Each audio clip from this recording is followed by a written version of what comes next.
Aujourd'hui, on va parler de business, mais avec une approche un peu différente. Vous savez, généralement, quand on parle d'idées de business, on a tendance à penser aux mêmes activités que l'on retrouve un peu partout. Ça peut se comprendre parce que, selon les époques, il y a certaines activités qui prennent le pas, qui sont un peu comme des fleurons. Il y a eu l'époque où on entendait parler tout le temps de e-commerce. Après, il y a eu le dropshipping. Là, je parle des business en ligne, mais même dans tout ce qui est business, on va dire, physique, c'est pareil. Les cabines téléphoniques, à un moment donné, dans la plupart des pays africains, avant l'explosion des portables, c'était des business réputés rentables, beaucoup de gens se lançaient dedans, etc., etc. Ça se comprend. Mais il y a un problème. Quand tout le monde va dans la même direction, généralement, il est difficile de s'imposer parce que les business visibles, si on peut les appeler comme ça, ils sont souvent saturés. Il n'y a pas beaucoup de barrières à l'entrée. Donc, on peut se lancer plus ou moins facilement. Et quand tout le monde converge dans la même direction, ça devient complexe. Pareil aujourd'hui, quand on parle d'immobilier, même si l'immobilier a traversé les époques, on parle beaucoup aujourd'hui d'une catégorie. Oui, on parle de tout ce qui est location meublée. Ces business-là ne sont pas mauvais. J'en parle d'ailleurs sur la chaîne. Mais il y a d'autres activités qui sont connexes et qui sont cachées, qui sont connexes à ces activités populaires que vous pourriez mettre en place. Aujourd'hui, je vais vous présenter 5 idées de business cachés. Ce sont des exemples que je vais vous donner et vous allez pouvoir faire une extension également dans tous les autres secteurs d'activité que vous connaissez. L'argent se cache parfois juste derrière ce que l'on voit. Il faut apprendre à creuser un petit peu. Prenez de quoi noter, on en parle tout de suite. Je suis Régis Saizy, entrepreneur multipotentiel, conférencier, formateur et artiste. Je partage avec vous sur cette chaîne du contenu propulsif pour vous aider à rêver, oser et créer. Hello les rocks, j'espère que vous êtes solides. Moi, je suis en parfaite forme et je suis plein de gratitude envers l'univers et le Big Boss. Welcome on board si vous êtes là pour la première fois. Ici, on rêve, on ose, on crée, d'où notre mantra. Soyons rock. La chaîne est consacrée à des thématiques qui tournent autour de l'entrepreneuriat, du développement personnel et de l'éducation financière. Parce que c'est un triptyque qui, à mon avis, permet de pouvoir exploiter son potentiel au maximum, atteindre la liberté financière que je pense que nous recherchons tous, indépendance et liberté financière, et de pouvoir également, au-delà de tout ça, avoir un épanouissement multidimensionnel. Voilà ce que nous faisons sur cette chaîne. Aujourd'hui, on va parler d'entrepreneuriat. C'est un sujet qui me tient à cœur et notamment d'idées de business. Si vous recherchez une idée, et c'est certainement pour ça que vous regardez cette vidéo, vous pouvez avoir un champ beaucoup plus large en consultant mon e-book 100 business rentables pour l'Afrique, dans lequel il y a 100 opportunités adaptées à notre continent qui sont présentées très clairement. Et pour chacune d'entre elles, en plus de la description dans l'e-book, il y a une vidéo complémentaire. Je vous offre, en plus de cela, un template de business plan pour pouvoir commencer à structurer l'idée que vous aurez choisie grâce à la méthode Pentapé qui est également dans l'e-book et qui vous permet d'évaluer une idée pour voir si c'est vraiment quelque chose qui vous correspond. Parce que tous les business ne sont pas faits pour tout le monde. Donc, c'est vraiment un e-book complet. Il fait 212 pages. Je vous invite à aller regarder tous les détails en cliquant sur le lien. Et si ça vous intéresse, à vous le procurer. Alors, aujourd'hui, on va parler de 5 business. Comme je vous disais, c'est pour vous donner un exemple de la manière dont on peut changer de prisme et analyser son environnement, analyser les opportunités différemment. Dans le football, si je prends cet exemple-là, pour que l'analogie soit bien claire, encore une fois, beaucoup de gens veulent être joueurs, ceux qui sont passionnés, qui veulent exercer dans le domaine, dans ce secteur d'activité. Beaucoup d'entre eux veulent être joueurs, ils veulent être dans la lumière, ils veulent des stars parce que c'est là que les gens gagnent beaucoup d'argent, c'est ce qu'on voit le plus. Et on a également la lumière, donc la gloire, on est sous les projecteurs. Mais en réalité, il y a des gens qui sont davantage calibrés pour être de bons commentateurs. Il y en a qui sont des patrons de clubs qui gagnent énormément d'argent aussi. Il y a des équipementiers, il y a des médias spécialisés. Donc regardez un secteur d'activité au sens large. Ne soyez pas complètement focalisé sur une activité. Ça peut être la bonne pour vous, ça peut ne pas être la bonne, et vous pouvez trouver quelque chose à côté qui fonctionne. Prenons le cas des appartements meublés. On va commencer par là et c'est le premier exemple que je vais vous donner. Les appartements meublés aujourd'hui fonctionnent du feu de Dieu. J'en parle sur ma chaîne, je fais des vidéos là-dessus parce que c'est vraiment un business que je recommande à beaucoup de gens. J'installe d'ailleurs des appartements meublés pour des personnes qui vivent loin, généralement des gens de la diaspora et qui veulent installer un appartement meublé au Bénin, au Togo, en Côte d'Ivoire. On l'a déjà fait dans plusieurs pays. Donc on fait tout le travail, on installe pour eux. Après ils gèrent, c'est bien évidemment leur bien. D'accord? Mais il y a beaucoup de monde. Et à un moment ou à un autre, il va y avoir de la saturation, ça va devenir très difficile. C'est déjà très concurrentiel aujourd'hui.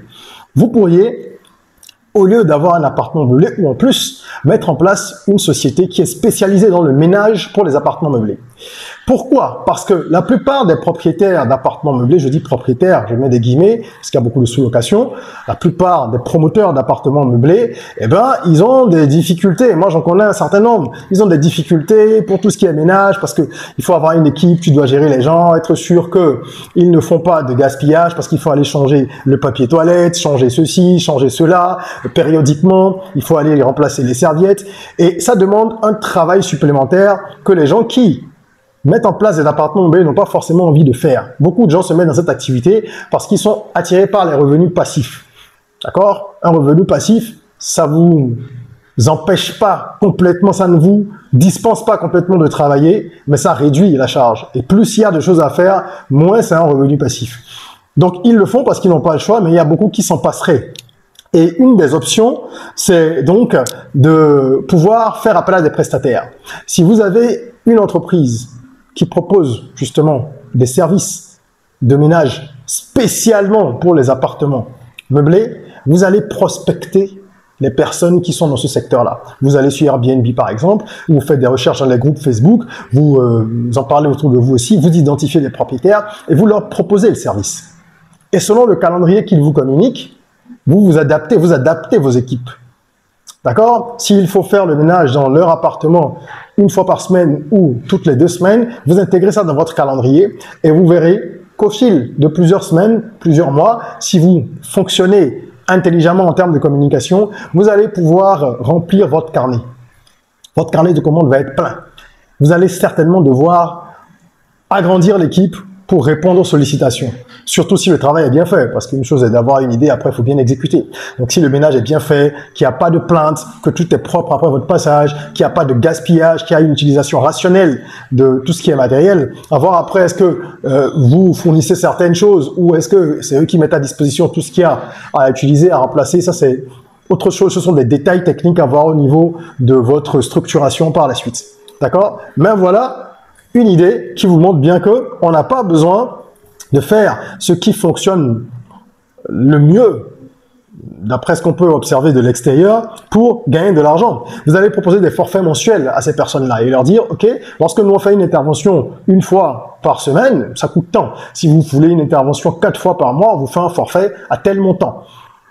Et si vous avez 5, 6, 7, 8, 10, 15 appartements, vous imaginez ce que ça peut générer comme cash. Vous allez mutualiser les équipes. Ce sont les mêmes équipes qui vont faire le travail. Vous allez mutualiser également certains éléments, hein, tout ce qui va être utilisé pour faire le travail. Et ça va vous permettre de faire des économies d'échelle et d'augmenter vos revenus.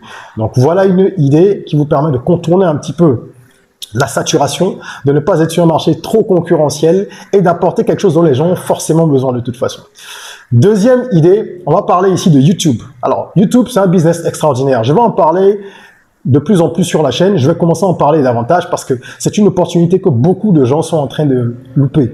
Les gens pensent qu'il faut avoir 1 million, 2 millions d'abonnés pour que YouTube soit rentable. Non, YouTube, c'est un levier extraordinaire. À partir de 20, 30, 50 abonnés, vous pouvez gagner de l'argent. Il n'y a pas que la monétisation qui va vous faire gagner de l'argent. Hein. Il y a plein d'autres façons de gagner de l'argent, faire du cash avec YouTube. Et c'est donc un business intéressant. Mais il y a également beaucoup de monde là-dessus, donc faut être très motivé, faut avoir un bon mental parce que c'est très lent, c'est long, c'est beaucoup plus lent de croître sur YouTube que sur TikTok ou d'autres réseaux, par exemple. Et je vous propose donc un business parallèle pour ceux qui voudraient regarder ce qu'on peut faire autour de YouTube. Il y a beaucoup de choses. Parmi les activités que vous pourriez mener et qui intéresseraient les youtubeurs, il y a donc la création de miniatures. Vous avez peut-être déjà vu ça sur les réseaux sociaux, ce qu'on appelle les mini makers. Donc des personnes qui sont les designers et qui se spécialisent dans la conception de miniatures. Il faut savoir que les miniatures, les vignettes là, les petites images qui illustrent une vidéo, font partie des éléments clés pour attirer les spectateurs et avoir donc un bon click-through rate. C'est un ratio qui permet de mesurer l'intérêt que les gens ont pour vos vidéos. Est-ce que quand ils voient, ils cliquent? Donc, il y a le titre et il y a la miniature qui font partie vraiment des éléments clés pour avoir de bons résultats, un bon rendement sur YouTube. Les miniatures, il y a beaucoup de spécificités pour les réussir. Et tous ceux qui sont créateurs de contenu n'ont pas envie de se coller à ça. Il y en a qui le font parce qu'ils n'ont pas le choix. Il y en a qui bâclent ça. Il y en a qui savent même pas que c'est aussi important. Et les media makers, leur rôle, c'est donc de réaliser uniquement des miniatures.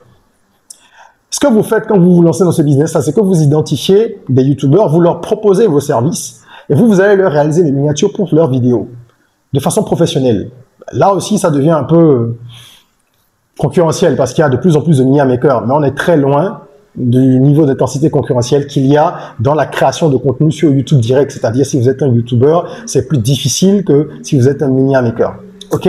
La difficulté ici, c'est de pouvoir convaincre des créateurs de contenu qui ne génèrent pas encore forcément beaucoup d'argent de venir payer pour avoir des miniatures, alors qu'aujourd'hui, il y a plein de services qui peuvent vous permettre, si vous avez du temps et un peu de patience, d'utiliser des templates comme sur Canva pour faire vos miniatures vous-même. Ok? Et moi, ce que je vous conseillerais, si vous voulez vous lancer dans ce business, qu'on peut vraiment lancer quasiment avec 0 francs, parce que c'est votre ordinateur, un logiciel, c'est de ne pas cibler uniquement les gros youtubeurs. Beaucoup de media makers ciblent les chaînes où il y a un gros volume d'abonnés parce qu'ils se disent, ces gens-là, ils ont déjà des moyens, des revenus plus importants qui sont générés par la création de contenu. Ils peuvent être à même de mettre un peu d'argent pour réaliser des miniatures. C'est un calcul logique, mais il est un peu faussé, il est un peu biaisé. Pourquoi? Plus une chaîne est grosse, moins les gens ont besoin de prestataires, de freelance ou de mercenaires. Parce que quand une chaîne grossit, ça devient un véritable média et au fur et à mesure, les gens embauchent des personnes dans leur équipe. Donc, ils vont avoir un rédacteur en chef, même moi je connais des chaînes où il y a un rédacteur en chef comme dans des chaînes classiques, des chaînes YouTube, d'accord? Un réalisateur, il y a même de très grosses chaînes où vous avez des gens qui sont là pour la lumière, vous imaginez, c'est comme si on était au cinéma, et donc forcément ils ont un media maker, ils ont même un upload manager, celui qui va mettre en ligne, paramétrer, etc. Donc vous avez moins de chance lorsque vous allez sur les très gros. Cherchez des chaînes de taille moyenne, d'accord? Des chaînes peut-être où il y a déjà 5, 10 000 abonnés, et jusqu'à peut-être 40, 50 000, tout dépend de votre environnement. 50 000 abonnés sur une chaîne qui est au Mali, c'est pas pareil que 50 000 abonnés pour une chaîne américaine. Là-bas, c'est beaucoup moins impressionnant parce que la population est plus grande. Et ils parlent anglais, ils peuvent toucher beaucoup de monde. Hein, au-delà de leur pays, il y a beaucoup plus de gens qui parlent anglais dans le monde que français, par exemple.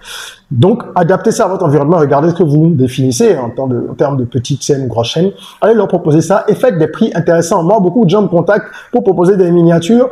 Soit les prix ils sont complètement lunaires, hors sol, ou alors l'approche, la démarche en termes de prospection n'est pas très professionnelle. D'accord? Donc, ce sont des idées. Travaillez là-dessus. Vous pouvez proposer une miniature à 5 000 et proposer peut-être un pack sur le mois à 100 000. C'est une idée. Le but ici, c'est d'avoir plusieurs clients. C'est pas avec un seul client que vous allez gagner de l'argent. Si vous vous mettez à proposer 10 000 francs la miniature, vous aurez très peu de personnes. Surtout les gens qui font des vidéos tout le temps. Moi, j'en fais entre 20 et 30 tous les mois. Vous imaginez bien que, en termes de budget, si vous ne proposez pas quelque chose d'intéressant, les gens ne vont pas vous suivre. OK? Ensuite, troisième idée. On voit beaucoup de gens parler d'e-commerce et tout ça. Mais il n'y a pas que le commerce ou le dropshipping qu'on fait dans les pays occidentaux qui fonctionne. Il y a de plus en plus de personnes qui vendent des produits localement et qui utilisent par exemple TikTok pour faire connaître leurs produits, TikTok, Facebook, etc. Bon. Parmi ces personnes qui vendent, ceux qui sont actifs sur les réseaux sociaux et qui utilisent ce dont je viens de parler ne sont pas forcément les plus nombreux. Alors, ce que vous pourriez faire, vous, c'est proposer à ces personnes-là d'écouler leurs produits. Et vous organisez des live shopping, comme on faisait le télé-shopping, mais pas uniquement pour un produit. C'est pas que vous avez des produits que vous allez écouler. Non. Vous prenez des produits de plusieurs personnes, vous faites des live shopping, donc vous développez avant ça une grosse communauté sur TikTok, éventuellement d'autres réseaux sociaux aussi. Et quand vous faites vos lives, vous proposez les produits de ces gens-là et vous avez une commission. Plutôt que d'aller mettre de l'argent dans du stock que vous aurez du mal à écouler, vous allez voir ceux qui ont du stock à écouler et vous avez une grosse communauté que vous développez. Il faut développer la communauté d'abord, donc ça demande du temps. Et ensuite, vous vendez les produits des autres avec une commission derrière. Donc, en termes de coût d'investissement, c'est vraiment peu de choses. C'est peu de choses que vous allez mettre, c'est votre communauté qui va être mise à contribution. Après, il faut voir comment vous faites pour récupérer votre pourcentage. Est-ce que vous prenez le stock et vous reversez? Est-ce que c'est l'inverse? Tout ça, encore une fois, ce sont des détails de structuration qu'il faut étudier après. On se lance pas sans avoir fait un minimum d'études de marché et sans avoir structuré un petit peu idées. Moi, je vous donne des idées comme ça, mais après, évidemment, il faut les affiner selon votre contexte. OK? Quatrième idée, on parle beaucoup de l'immobilier. Encore une fois, un exemple dans l'immobilier, il faut construire, il faut faire ci. L'obsession de beaucoup d'Africains, c'est de construire. Bon, moi, ça m'a toujours paru un petit peu curieux, mais c'est comme ça, c'est culturel. Beaucoup de gens veulent construire de façon obsessionnelle et ils veulent le faire parfois plutôt qu'il ne le faudrait. C'est leur choix. Vous allez vous greffer là-dessus. Qu'est-ce que vous allez proposer? Plutôt que de vendre des terrains, de faire ceci, de faire cela comme beaucoup de gens font, vous allez proposer la location de matériel. Et ça, c'est une des idées, par exemple, présentée dans mon e-book 100 business rentables pour l'Afrique dont je vous parlais, dont le lien est en description. Location de matériel de construction. Sur les chantiers, il y a toujours des maçons, des ouvriers de tout type qui ont besoin d'échelles, qui ont besoin, parfois ils vont même louer des instruments qui paraissent super simples. Il y a un instrument qu'on utilise pour égaliser les niveaux, j'ai oublié comment ça s'appelle. Moi j'ai déjà vu des maçons qui n'en avaient plus ou qui en avaient un qui ne fonctionnait plus, ils ont dû aller le louer. Il y a également tout ce qui concerne l'énergie, donc le générateur, les pompes lorsqu'on veut faire un forage. Vous pouvez lancer un business comme ça, où vous recensez le matériel qui est le plus souvent loué sur les chantiers dans votre environnement, dans votre pays, et vous allez acquérir ce type de matériel-là en plusieurs exemplaires. Et vous louez à la journée, à la semaine, etc. Parfois, les gens louent une échelle à 5, 7 000, 8 000, 10 000 la journée. Vous vous rendez compte? Si vous avez un chantier sur lequel la location est convenue pour 3 semaines, 20 jours, même à 5 000, c'est déjà 100 000. Et le matériel revient chez vous, c'est de la location. Donc, à vous d'identifier ce qui fonctionne le mieux, les pelles, il faut voir tout ce que les gens louent souvent et vous proposez ça. Vous développez un réseau après avec les plombiers, les maçons, les électriciens, toutes ces personnes-là, les architectes. Vous avez un réseau avec eux et peut-être que quand ils vous trouvent des clients, vous leur filez une commission. C'est comme ça qu'on fait du business. Donc, il faut penser un petit peu en dehors du cadre. Et je finirai par ce qui concerne la restauration.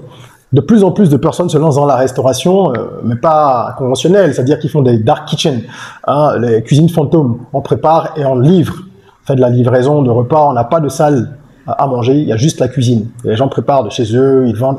Ça, le vent en poupe, ça fonctionne de mieux en mieux puisque la livraison rentre dans nos modes, notre mode de vie aujourd'hui. Alors, plutôt que de rentrer dans cette guerre-là, où il y a de plus en plus de monde qui propose des plats, on casse les prix pour essayer de vendre et donc on réduit les marges, on les compresse à n'en plus finir, vous pourriez proposer d'autres services. Si par exemple, vous décidez de proposer un business de tickets resto, vous montez une boîte qui propose des tickets restaurants et donc des abonnements. Et votre travail à vous, c'est de recenser les meilleurs restaurants fantômes, les meilleurs restaurants qui font de la livraison dans votre environnement, dans votre ville par exemple. Vous allez négocier avec eux, vous leur dites, écoutez, moi, je veux t'intégrer dans mon offre. D'accord? Et j'ai la capacité de te ramener des abonnements. Je peux te ramener 20, 30, 40, 50 personnes qui vont s'abonner et prendre des plats chez toi. Et moi, je veux une commission de 10% à chaque fois. Là où c'est intéressant, c'est que vous n'allez pas avoir une seule personne. Vous prenez plusieurs commerçants dans ce secteur-là. Plusieurs, pas 1000 non plus, sinon la gestion va être compliquée. Peut-être 3, 4, 5 maximum pour qu'il y ait du choix pour le consommateur. Et vous allez dans les entreprises, vous proposez aux gens de faire un abonnement. Vous leur dites, voilà, vous pouvez avoir un ticket resto et chaque jour, enfin un carnet de tickets resto pour 20 repas par mois. Et chaque jour, vous choisissez entre tel restaurateur. Si le restaurateur fait ses plats à 2500, vous négociez pour avoir 10%. Il ne faut pas que ça coûte plus cher pour celui qui achète les tickets. Mais vous, c'est la commission que vous avez. Et ça permet aux restaurateurs en question d'avoir plus de temps pour se concentrer sur leur travail parce que moi, j'en vois beaucoup qui sont sous l'eau. Ils doivent communiquer, préparer en même temps, gérer les commandes. Vous avez une structure pour prospecter, organiser les choses. Et vous pouvez après rajouter une section logistique et mettre dans votre offre cet atout-là pour convaincre des partenaires ou voir ce que vous pouvez négocier comme meilleure marge. Hein, si vous avez en plus un service de logistique qui va donc chez les restaurateurs partenaires prendre les repas et aller les livrer à ceux qui ont souscrit des abonnements chez vous. Donc globalement, voilà 5 idées que vous pourriez mettre en place. Évidemment, on est passé là-dessus rapidement pour que la vidéo ne soit pas trop longue, mais c'est pour vous expliquer qu'il y a des business cachés. Lorsque vous voyez un business qui fonctionne bien, vous pouvez vous lancer dedans si vous avez la stratégie, les moyens, l'envie de le faire, etc.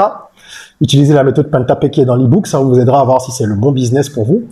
Ou vous pouvez décider de servir ce business-là et de proposer quelque chose dont les gens ont besoin dans cette activité. Puisqu'ils sont nombreux là, vous venez, vous dites, j'ai déjà des clients.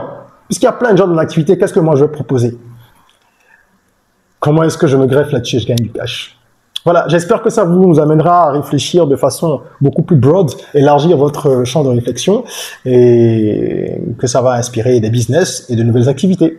Merci d'avoir suivi cette vidéo. Si elle vous a plu, mettez un petit like et partagez, ne gardez pas les bonnes choses que pour vous. En attendant qu'on se retrouve pour une nouvelle vidéo, prenez soin de vous, de votre corps, mais aussi surtout de votre mind. Rêvons, osons, créons, soyons rock.